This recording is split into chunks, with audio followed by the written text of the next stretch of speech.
Okay. Welcome, everyone. We have folks coming in from the waiting room.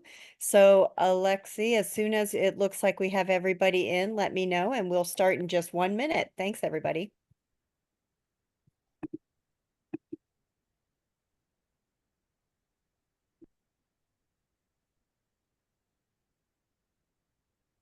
Okay. Okay, so thank you so much, everyone, for joining us this afternoon. We're really excited here on our afternoon East Coast session. We are absolutely delighted to have Modupe Akinola with us, and I've been looking forward to this session. She's going to be walking us through information on rethinking stress. We all have it, and I think that we are really going to learn a lot today. She's going to speak to us about harnessing the benefits of stress to enhance performance.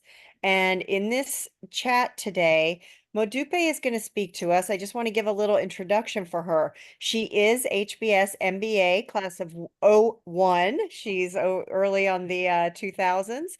And she is also PhD '09 and the Barbara and David Zalaznick Professor of Business and Faculty Director of the Bernstein Center for Leadership and Ethics at Columbia Business School. So we're really delighted to have you. Thank you so much for joining us today. And from the presentation, from the way that you have planned it, you're going to present to us today. And then in a little bit, when you pause, we will be able to take some questions. So for those of you that are attending, please go ahead. You can do two things. You can put your questions in the chat and we'll pull from them when we have time. And then we also have the option of, if you would like to raise your hand with the reactions, we can call on you and we'll just ask you to turn your camera on.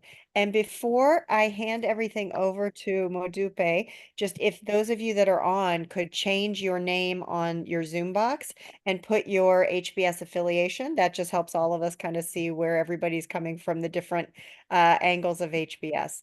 So with that, thank you for joining us, everyone. And I'm going to hand everything over to you, Modupe. Great. Thank you. Well, thanks for having me. One of the reasons I love talking about stress is that, and talking about harnessing the benefits of stress, is that anytime I discuss it, I learn what I need to do more of in life. Yes, we are all stressed and stress is all around us. So, and if you are here, it probably was particularly relevant to something you might be dealing with or have dealt with all your life. So it's a pleasure to be here. I like to highlight that in the academic realm, we often say that research is me search. And so I feel like I stumbled upon this topic of stress because I tripped on it for most of my life. I was born into, I gestated in a stressed womb and came out and continue to try to figure out, like, okay, worry seems all around me, particularly having immigrant parents. And I feel like right before HBS and during and a little bit after, I was like, I need to change my relationship with this thing called stress.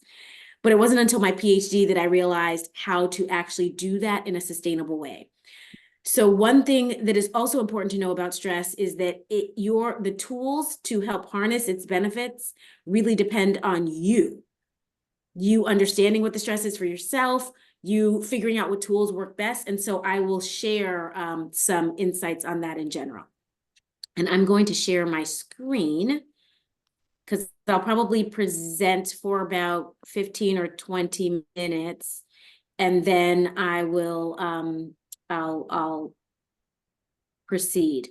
And of course, I'd like to call myself, even though we completely did Zoom so much as professors, I feel like I need remedial Zoom because I keep forgetting how to do the things I need to do. So let me just close all these other tabs so that I can actually find my presentation, which seemed to disappear somehow. Shares, here we go. Modupe, if you have any trouble with your presentation, I'm also happy to jump in and we can just ask you questions as well. Oh, look, you got it up. Perfect. Yep, here it is. Okay, so just a brief overview, because we can't talk about stress without knowing what it is. I always like to define it. It's a situation where you have some constraints or opportunities that are related to something you want, but you're not sure what the outcome is going to be. But another definition that is one of my favorites, it's when the demands of the situation exceed your resources to cope.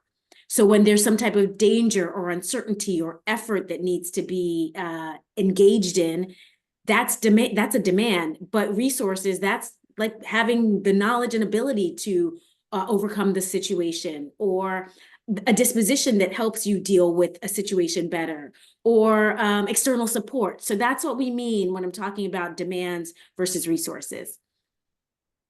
And given, I said earlier that you can figure out how to harness stress better if you understand your stress and your reaction to stress, I do have some questions that I want you all to think of. I want you to think about, well, what are some of the interpersonal stressors that you are currently facing or face regularly? Job-related stressors, work-family stressors. If you could take a moment to think about how they've affected you and how you've tried to manage them. Miss Akinola's daughter speaking. Oh, I got an email. And did someone say Mrs. Akinola's daughter speaking? Somebody did say that. I love it. That would be there's a rarely girl on here or something. So I love it. Sorry about that. I didn't realize I wasn't muted, but yes, my daughter had your mom in second grade. My mom was a teacher at a K through 12 school, the Brearley School, and her biggest pride and joy are her students. So thank you, whoever that was. So happy to hear that. So I was talking about, well, what is your experience with stress? What are your emotional reactions, behavioral reactions, physiological reactions? And since we're on Zoom, we can actually use the chat if you want to like throw in some things. What has stressed you out? How do you react? What mood are you in? What are some of your behaviors? I can be transparent and say one of my behaviors is I know when I'm stressed when I go for the gummy bears. What is it for you? I'm not going to cold call because this is not HBS right now. But if you do use the chat to share what some of those are, I have no problem with cold calling though. What gets you? What are some of the things that you do when you're stressed? Because if you understand that, the easier it will be. Yes, family, workload, and the world go straight to chocolate. Me too. Headaches, a physiological response, can't sleep. Your mindless eating. I love that. I said gummy bears and someone said mindless eating. Yet you just like, before you know it, the whole pack is gone. Understanding what some of those are. Do you snap at your kids? Do you snap at your partner? Do you snap at your colleagues? The sleep thing is very real. Some people don't eat a lot when they're stressed. Others eat too much when they're stressed. Dating your stress is what I call it, is what we just did a little bit, and something that you should practice a little bit more, because then next time you go for the wine or the whatever, you can pause and say, is it that I'm just really thirsty? Or is it that it's a reaction to stress? Someone said ruminating all day or whatever. My stressor is around having to fundraise for one of the boards I chair. Absolutely. These are real stressors. If I went to all of you and collectively tried to get some of the sources of stress people say at work are, limited time, inflation, pressure to meet goals, conflicting priorities. At one point, COVID was huge, but now it's like, wait, what do we do when we have COVID that stresses you out? The need to make progress, DEI, all of these are some of the work stressors, but they're also life stressors. Work-life balance, I don't even like that term. Shouldn't even be. Work-life trade-offs, living up to expectations, aging parents, your marriage, home repairs, that leak from all the rain, all of these things lead to us being stressed. And the stress response that we have is evolutionarily based. Our bodies respond to stress that's supposed to be based on life-threatening situations. So you have this life-threatening situation, a lion is coming, running after you.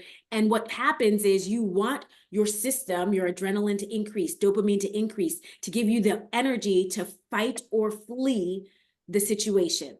So you get the stress hormone, cortisol, all that, so that you can mobilize to do what you need to do. This is in response to a life-threatening thing. But now we're having the same response to all those things that I put down on the prior pages or that you wrote here. Stock market goes down, we have that reaction. Our levels stay elevated, and it's making us sick. It's affecting us dramatically. We know from a ton of research that stress can be debilitating for our performance and productivity. When we have that response, you're not thinking as rationally. You're not making sound decisions. Your memory is impaired. So it's affecting us in ways that we see and sometimes ways we don't see. It also affects our health and vitality. That's a piece of why I started studying this and wanted to fix this. I don't want more strains on my cardiovascular system, given there's high blood pressure in my family. Slow recovery, you have sleep problems, digestive problems. Some of you put that down in your chat, in the chat. It suppresses our immune system. It leads to cellular aging so that we don't recover as quickly. So stress is making us sick. In addition, it affects our learning and growth. When you have a lot of elevated cortisol, that stress hormone, then you narrow focus, more tunnel vision. I asked for emotional responses. Yeah, mood swings, irritability. And for many, it can lead to depression too. So when we have this response, it can really be debilitating for our learning and growth. So a couple of tools, big picture, that I want to make sure that you do and use regularly. One, how can we make sure to manage our time and prioritize in a better way? So avoiding stress through time management and prioritization.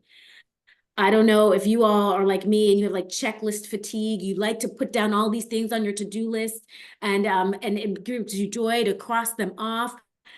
Maybe that system might not be as effective in managing your time. How can you revisit how you're managing your time? Relaxation techniques.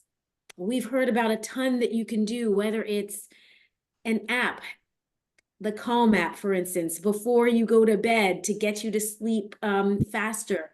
Or if it's an Aura ring like I have here, which basically tells me every night that I don't get enough sleep.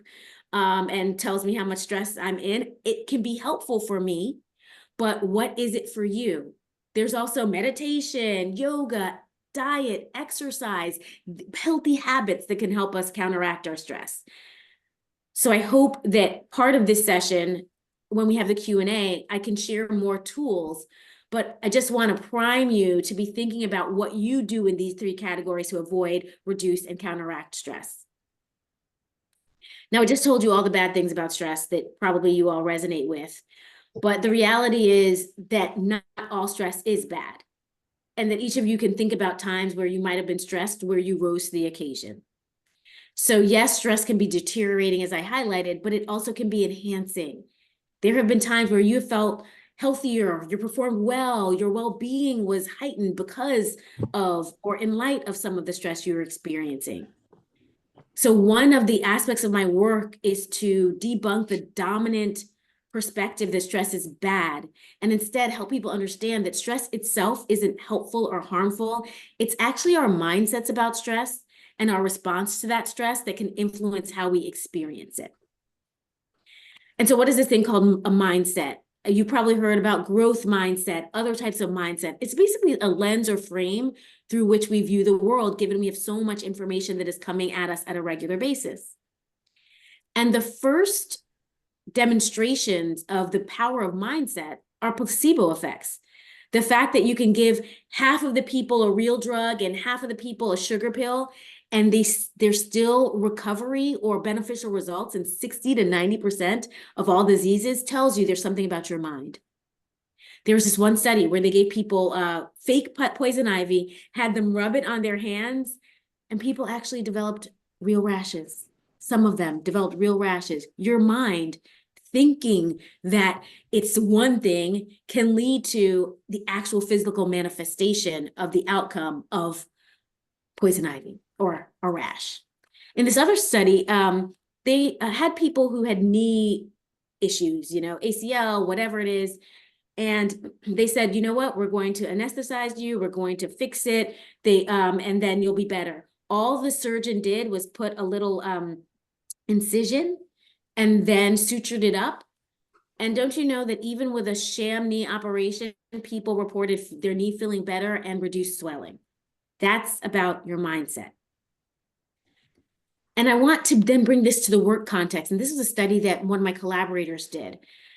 What she did was show people videos talking about all those negative things I talked about with stress being deteriorating. Half of them, they saw these videos. The other half, she showed videos about how stress was enhancing, highlighting the beneficial properties of stress. And what did she find over time? That those who saw that enhancing mindset video had fewer negative mood and anxiety symptoms, performed better at work relative to those with the stress as debilitating mindset. And what else do we know from my research, other research? Well, when you have an enhancing mindset, we found that you can be more creative than those with a debilitating mindset. One of the things we did, we ran a study with MIT students, and we showed half of them the debilitating video, half of them the enhancing video, and did all of these exercises throughout the academic year, such that when they got to exams, those who had an enhancing mindset had more positive mood relative to them, those who had a debilitating mindset. And these were effects that occurred 6 months after they were even exposed to what I'm sharing with you today. And one of my favorite studies, when you remind yourself that stress is good for performance, that a little bit of stress can be helpful, that led to women in particular performing even better in their negotiations when they were stressed and remembered or were told that stress can be enhancing. And then I've done a ton of research showing generally that stress can make us better at threat-related decision-making. So if this is important to have a stress is enhancing mindset, how do we elicit that mindset? One thing we need to do more of is acknowledge stress. How many times have you been in a situation you've been like, oh, I'm stressed, and someone's like, you're not stressed, don't be stressed. Does that help you? No. What we need to do is acknowledge it and say, like, yes, I'm stressed. It is what it is. And just doing that, like we found in research, when people write down what their emotions are, you actually feel better. So one is acknowledging it. So just like I asked you earlier, what are your typical emotions, behavior, physiological responses to stress? Acknowledge those and recognize them when they arise, that it could be linked to stress. The second thing is welcome it. We don't stress out about anything. We stress out about things we care about. So one of the things I often tell people to do when they're feeling stress is to reconnect with the positive motivation and personal value behind their stress. So typically you're stressed about something because you care about something. And one example, I'm typically used to be very stressed before I started teaching. I teach an intensive course. There's a lot going on. I love teaching. I do well in my teaching, but I'd always be stressed. So I wanted to change my behavior and actions. Instead of yelling at my partner and everyone around me before I started teaching and being a person that they didn't want to be around, I had to rethink what my response to stress was. And so I was like, okay, I'm stressed about the upcoming teaching because I care about doing well in teaching. Why? Well, because I want a good reputation of being a good teacher. Why? Well, because I also really want to have an impact on my students. Why? Because I know I have the opportunity as a business school professor to change and shape the minds of future business leaders. Well, why does that matter? Because if I shape the minds of future business leaders, then there'll be more people with better bosses who actually love their work, who can really resonate with their work, and who can make a difference in this world operating in their purpose. So when I did that exercise, and when I continue to do that exercise, it gets me to the root and the heart of my stress, which takes some of the stress out of it. So doing an exercise like that is something that I would recommend or suggest the next time you're feeling stressed. And then finally, as I mentioned, our stress system is designed to help us. We have that increase in cortisol, dopamine, all of that, because it's mobilizing energy for action. So one thing to do next time you're feeling stressed is think about, well, what actions can help me channel my stress towards my goal? What can I do to make sure that that stress I'm feeling is directed in the right place and not the wrong place? Also reflecting on what are some of the possibilities and learnings out of this? All right, maybe it's a step-up opportunity that you're getting at work that you're really stressed about. Well, what are you going to learn? Well, that you're resilient. Or what are you going to learn? That you can knock it out the park in this type of thing that you might have not have gotten access to. So expanding your mind is something to do next time you're feeling stressed and thinking about what will come out of it. And then one of the things we often need to do when we're stressed is figure out what change we can make to experience the stress as enhancing. Now, sometimes the change is not just telling your partner to leave the week that you're teaching, but instead asking or telling them, here's what I might need from you in this week, giving like it's a stressful week, or asking your kids or telling them, this is something that I'm about to go through. How can we help each other in this situation? So thinking about the changes that can be made so that you can experience that stress differently than you have in the past. So some key takeaways: stress can be enhancing. You can indeed reach that higher level of performance and all that, even if you're under constant or even increasing stress. Your mindset is an important factor. You can continually elicit the stress is enhancing mindset by acknowledging, welcoming, and utilizing your stress. And I promise you, from lived experience, from my research, and from other experience, that if you do more of this, you'll be happier, healthier, and more productive. If you want to hear more and you want some eye candy, I talk a little bit about additional stress techniques in Limitless, where I served as Chris Hemsworth's stress coach. And you can also find me and more on my research and more on stress and other things through these channels. So I will stop there and I will open it up to questions, a conversation, whatever folks want. Modupe, I have a question. Yes. So I love the piece about you're stressed because you care, because that immediately reframes it into something really positive. Yeah. Within that, some of us who are coming to stress from a place of fear, right? You have to like do that mindset shift even within that framework. You're stressed because I care about not being fired, or, you know, whatever it is, right? So how did you, like, the example you gave was really elevated and really positive and really purpose-driven. What can we do in that moment when we're telling ourselves, like when the fear narrative is playing, right? Yeah. Like to shift it so that we can fill in that blank with the positive thing? Well, the first thing is to just notice your language. You said, I'm stressed because I'm afraid I'm going to lose my job. Well, maybe like, well, what do I love about my job? What is it that I love about my job that I can want to do more of? Right. And then how, the moment you say, I'm afraid, fear is always my trigger word. Yeah. That makes me say, okay, nope, you're not supposed to operate in fear. All right, what's going on here? So trying to get to what's underlying that fear and then flipping it to something more positive. Yeah. And it's hard to do. And it comes with continuing to train yourself and train yourself each time to do it. And then sometimes maybe having a mantra, like, you know, I'll throw out one. My spirituality is really what helps me often when I'm stressed too. So it's like, I'm supposed to operate in faith, not fear. Okay, that helps me. Because it's like, okay, I'm supposed to, like, it's faith, like just believe that, you know, or things like that. Mantras can be super helpful to change that. Love that. And Thank you. I see a question in the chat from Dolly Chug, one of my collaborators and buddies. I'm curious if there are times when stress overload is a completely appropriate response given the circumstances, when the tools you're describing might be hard to access. Yes, I think that these tools are, I was gonna say always hard to access, until you start using them more. Once you practice them, it's a lot easier. Yes, there is stress overload. There can be too much, which means that your mind isn't even ready to be able to access those places where these tools are. And so being able to say, oh my gosh, my mind is racing or whatever, I need to sleep. I need to pause.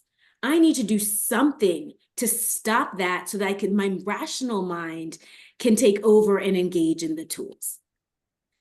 This takes practice. That was me last night, spinning because I have too many things on my plate and I had to say, I'm exhausted. I know that this is overwhelming, I often ask myself, okay, what do I need right now? Sometimes the answer is a nap. Sometimes the answer is to vent, which I did last night. And sometimes the answer is to laugh, turn it all off, watch a show and laugh. But I can tell you, I felt terrible last night, but I woke up this morning feeling a whole lot better.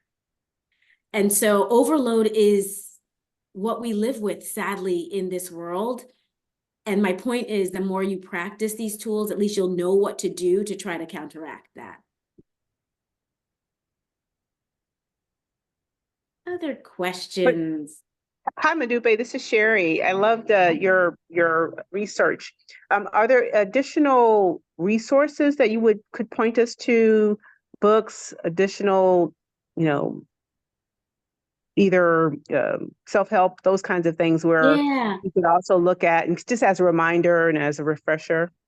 I think that one of my favorite resources is the 10% Happier app or book. There's a book called 10% Happier written by now dear friend Dan Harris. He was an ABC News anchor who had an anxiety attack on the air, and then eventually found meditation. And that book is a lot about that. And the app gives you tools to deal with stress. I have a stress course on that app, but it's, 10% Happier, Headspace. There's so many things right at our fingertips that can give us tools. I can't say there is a book right now that I think talks about stress and the tools I've given you holistically. Maybe one day I will write one, but there are lots of books about, just shifting your mindset about things that I think are very helpful resources that you can find more of on the 10% Happier app and elsewhere. I also think there's some great TED Talks about rethinking stress too, that I think are good, quick resources for people also. And I saw some questions in the chat that I want to make sure I'm paying attention to. One of which is, this question of, for our teams, how do we, wait, hold on. As leaders, how do we, my chat just, yes, as leaders, how do we help others, our teams and colleagues, identify their stress and address when you observe it in others? I think that we need to incorporate lots of different things into our check-ins, including a stress test. Like in our regular check-ins with our work colleagues, the people you manage, can you say, like, how are you feeling? What is stressing you out right now? And then ask them, how can I help you? Like, it's basic, but we don't even do that. And then, this is such good timing, because my grad school advisor and I have a joke that a week or two before my birthday, I used to get all this anxiety, and we didn't recognize it until the third year. She was like, you know what? This always happens right around your birthday. And I was like, oh my gosh, you're so right. So sometimes being able to notice it in others and feed it back to them is helpful. And no surprise, my birthday is on Monday, and I just told you about my night last night. So I'm in this kind of, maybe it feels like this subconscious stress that I get around my birthday that I would not even say that I'm nervous or anything about but it just comes. And so I think for our colleagues, being able to notice it in others and then share it with them, because that's part of the education of being a good colleague. I would also say, how can we get better at not engaging in stress contagion? Because so often you come in and you are in your place and you pass it right along to others. So self-management, that's why I think this is so important. Self-management, but also being vulnerable. And sometimes I have to say, I'm in a really bad mood right now because I'm very stressed and I have 8 things on my plate. So if I sound snappy, it has nothing to do with you. I'm just in this space. And so just give me grace and just forgive me in this moment. So sometimes that can also be helpful, not just at work, but also at home and in any space you're in when you have one of those stress moments. I see another thing. Do you think women react differently to stress than men? Is it more about personality types? Really good question. I don't see in my research a dramatically different response between men and women outside of what one would expect based on our understanding of gender differences. Okay. What do I mean by that? Well, women are more relational. So when we are stressed, we might have a conversation about it. We will talk to our friends. We might talk it out. Guys, they might go internally more because, it's not, it is not as acceptable to talk about the negative feelings sometimes men have. And so that's one of the big differences is how you actually talk through it, which is why I think therapy is also great. And which is why I'm happy that more men are doing therapy now, because it at least gives them an outside party to share their stress with, because it is not the norm in terms of the gender role to be emotional, to share that type of information. So that's how I would answer the question about women versus men. And so to what extent can we show and teach men how to be more open about this is something that I think that we have the power to do as women. Personality types. When I mentioned earlier that stress definition is the demands exceed your resources to cope, one resource you have is sometimes your personality type. I'll just throw out one easy one, extroversion. Like, people who are extroverted might be less stressed in a crowd, talking about giving a speech, whatever. That's where they feel alive. Whereas someone who's more introverted, that might be the paralyzing moment for them. So there are many different personality types and profiles that would make some people more stressed than others. But one thing to say is, you never know from looking at a person. You don't always know whether they are stressed or not. So that extrovert might be equally as stressed. They just know how to mask it more. And this is why I think the health aspect is important, because if you don't look stressed and you're saying you don't think you're stressed, but your body, your heart rate is increasing, the walls of your blood vessels are constricting and not dilating, that's when you're more at health risk. So being able or more at risk for negative health repercussions. So sometimes our personalities can help or hurt us when it comes to stress. I know I'm answering a lot of the questions in the chat. Does anyone, I want to get some real voices too, and I will also go through some of the chat questions. Does anyone have a question they want to raise in the wild? Otherwise, I can definitely go through some of and you can raise your Zoom hand or unmute or whatever.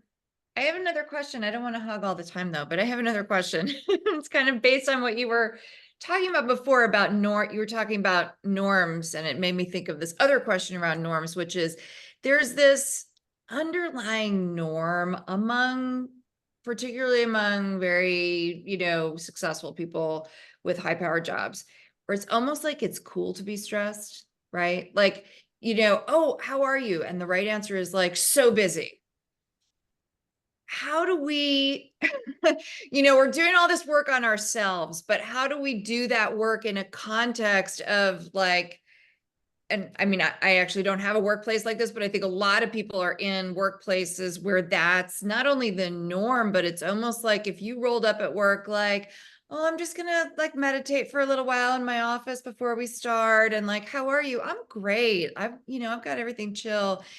It would not be received well. So how does somebody who's operating in an environment like that, move forward?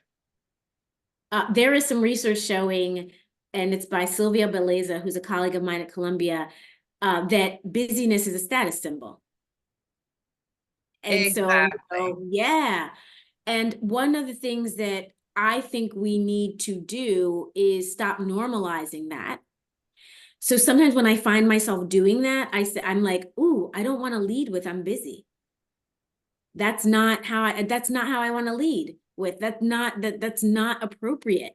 And I also feel like I've been doing some work or paying attention to how When you're always like that, then people won't come to you. I think a great leader is one who is super busy, but people still feel like they will make that time and that they do that. And they're not always leading with, okay, I'm running from here. And I don't think you have to do that by taking an extra 15 minutes with people, but it's at least acknowledging people, at least saying like knowing people's names, things like that. So my suggestion is, can we all work on not doing that as much, not using that status symbol? And even those who are running an organization and can reset that norm, maybe put into practice, like, I don't want that to be one of the values in this organization. Let's shift that. Let's shift that. And let's talk about, when did we create space to not be busy? And I'm teaching a new course called Success, Satisfaction, and Sustainability. And in one of the sessions, this idea of how do we reframe busyness? And there's work on time confetti, and not having a perspective about scarcity about time, but thinking about it as abundance. And so those moments where like, oh my gosh, a meeting was canceled, that's time confetti. How do you use that time purposefully? That's Lori Santos at Yale in her happiness class talks about how happiness emerges more in these busy schedules when you seize opportunities or time confetti opportunities. Someone has in here. Oh, go ahead. I have a question. It's Michelle Lutz, MBA 2000. So thank you for your enlightening presentation. Are there warning signs that we can look for, whether it's family members or colleagues or team members, where it's like just regular basic ongoing stress management techniques are not enough, where someone might need a break, an extended break from work? What should we be on the lookout for? So, I'm sorry. So is your question, how can we notice it in others and maybe prescribe it to them when we notice it, or? Well, that's an interesting question, like how to tackle the topic of conversation. But my specific question was about the warning signs. Like, what do we see in others when their like stress has become like debilitating? Yeah. Well, I think one of the things that we see is often retreating. Often it's the similar signs of depression, right? Like where they're so overwhelmed that they might retreat. But this is why I earlier said there's no one size fits all, and that you need to know yourself and know the people around you to be able to know, because for somebody else, it might be that they say yes to more things because they're stressed, because they don't want a moment of being still. Because when they're still, they'll actually have to sit with themselves and sit with their problems and things. Yes. So it really does depend, which is why it's important to notice, and also important to know yourself, because no one's going to be able to tell me how to deal with my stress better than I typically can. But you can tell me when I'm being snippy, and you can notice those trends over time to then be able to say, oh, I think you're stressed. Yeah. Thank you. I see another message.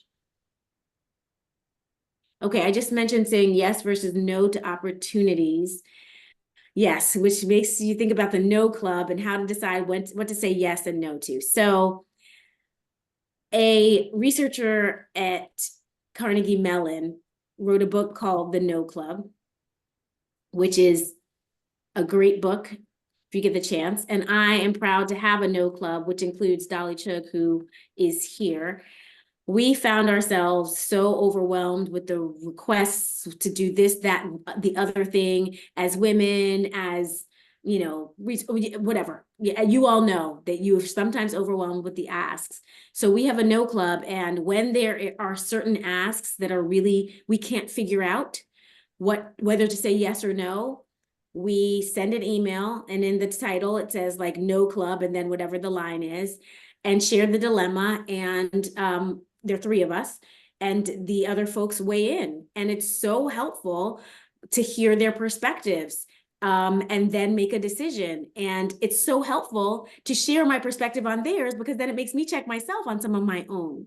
So if you don't have a no club, if you don't have an accountability club in terms of what you say yes to or no to, then this time management and being able to prioritize the things that matter most is going to be even more difficult. So I would recommend a no club for sure. It is life-changing. And that doesn't mean I always say no. It just means that I have at least thought through it. And I also have a writing coach or an executive coach. And I think those resources are helpful too. I know my most recent no, it was an event, and someone wanted me to do something at an event, and I was going to have to fly to Toronto later that afternoon and then have a couple of days doing something else. And she was like, well, what is your energy going to be like? How will saying yes to that affect your energy when you're in Toronto? I had never thought about my energy in the subsequent thing. And so that was super helpful. And I took my no club-ish thing to her, to my coach, and she asked such great questions. So if you don't have a no club, maybe you also have a good friend who will ask you the good questions that will make you rethink something. So Modupe, I'm curious in terms of the right questions to ask yourself. Is it based on your values? Is it based on your level of interest? Is it based on the amount of time, like, that you'll have to devote to this? Like, what are some of the things that you weigh in deciding, or does it change depending on the type of request? Yeah, I think that big picture, one of the things my coach said was, if it's not a hell yes, it's a hell no. So one thing is like, am I really excited about it? Like, hell yes, I'm going to do that. And most of my yeses need to be hell yeses, because if not, you're crowding out time for the things that are hell yeses. So that's one. The second thing I ask myself is, as a woman of color, there are certain things that I want to do because it'll help support other people of color. And I think about, is this gathering the highest and best use of my skills, talent, my identity? And so that's another question I ask myself, because if it's something that I'm only saying this because, well, we're in an all-women audience, but like a white male colleague can do when there are millions of them in my academic environment, then like they can do it. It's not my highest and best use. So thinking about what I am bringing to the table that's really unique is something that I often include in my my questioning. I'm trying to think of other things. Of course, there's the who's going to lose out. Is my family going to lose out if I make time for that and not them? How is it going to affect my energy in the moment? Will I enjoy, like, things like that? And also, there's so many people who have done so many things for each of us. And is it a reciprocity thing where I'm going to say yes because this person matters so much to me and has dropped anything for an ask? If I have it, do I want to reciprocate? So Sherry, I hope that helps answer your question. Oh, absolutely. And we're so fortunate that you said yes to us. Thank you. Oh, my pleasure. This is a group that I know and appreciate so much. So, and I thank you all for being on the board, for your service, and for doing sessions like this. So, I might just jump in and add that you also have offered yourself up to serve the university and running for the Board of Overseers. So thank you to you for that. I appreciate that. Good. Thank you. Thank you. It's, a lot of this is service, and I'm grateful for it. I will definitely tell you that's been a stressor given where we are these days. And I think part of yesterday was a little bit of that added stressor of, we saw a Black woman president who was an academic like me, get accused of plagiarism, has to resign, all that. And it's stressful because I do feel like agreeing to the nomination means that I could be facing a lot of scrutiny at some point. People could go through my papers with Dolly and others and accuse me of plagiarism and all that. And that's really stressful. But as I said earlier, I try to approach things walking in faith and not fear, and feeling like if there's a unique aspect that I can bring to this, I will. So thank you for bringing that up. Thank you for the claps and the hearts, because they mean a lot, because this is not something that I was planning to do. Yeah. So I appreciate your support. Modupe, I had that was wonderful. I have a comment in there I just wanted to ask you about. Have you done any work in the corporate environment in helping corporations, or particularly CEOs as leaders, set the right environment to de-stress? And I'm coming at this, and tell you, from so many experiences, so many corporate experiences where CEOs are setting the agenda where they are absolutely clueless about the stress that they put on the rest of the organization, not even realizing it. And there are people in the C-suite, many times, you're in the C-suite and you feel like you can't approach your CEO on this topic. Like, how do you address that? Do you have any thoughts, tools, things that people could do to regain power on that topic? Yeah. So I do speak about this a lot to corporations, which shows that there are some who value this and have a lot of great resources. So even if it's, I spent some time with Visa, and one of the things they make sure to offer health and wellness opportunities for employees regularly, or even, hook you up with a therapist, like that type of thing, to help you de-stress. So there are lots of organizations that do have resources. What is harder to control is changing the mindset of a CEO.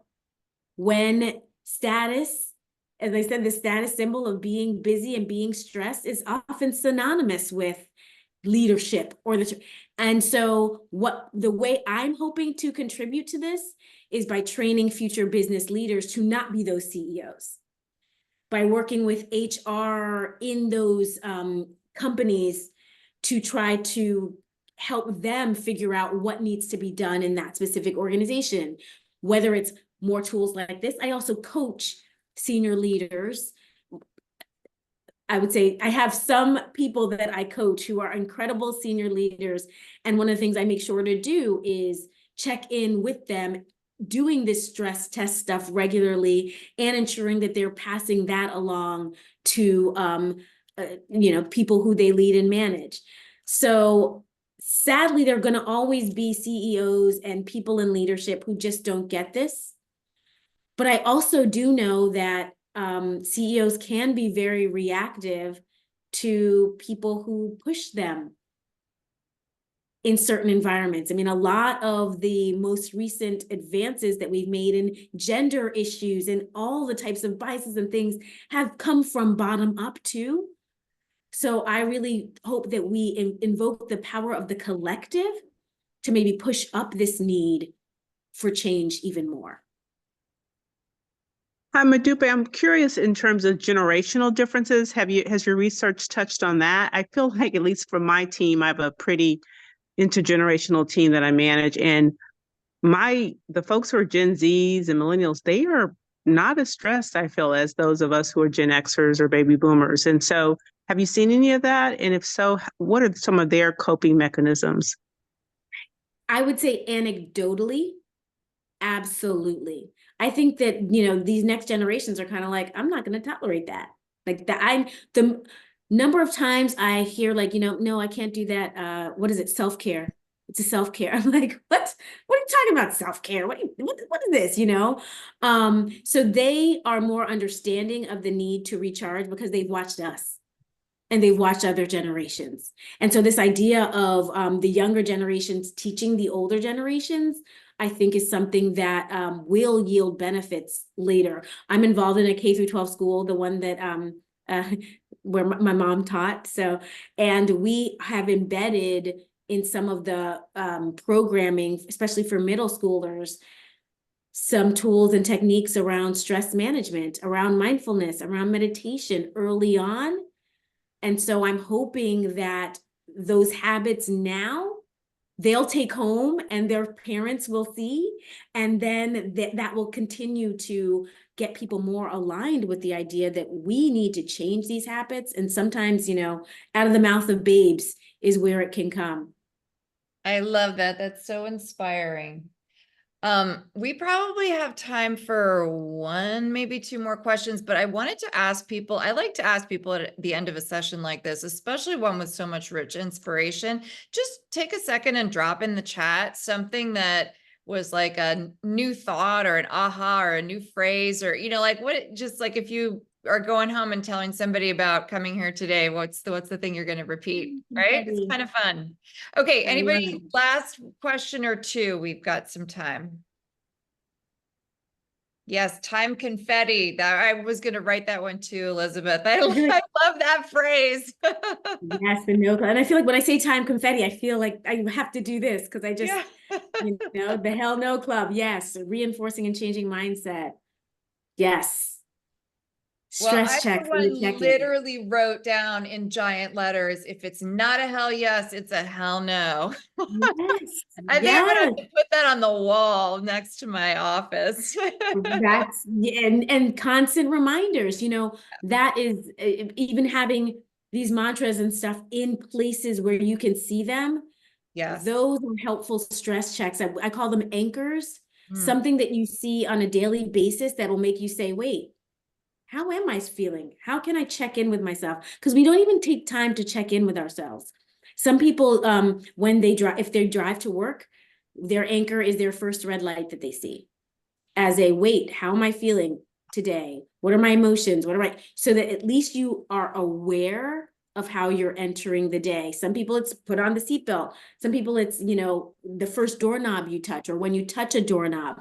So trying to find an anchor that'll remind you to engage in a stress check and to use some of those tools to develop healthier habits is something I'd also recommend doing.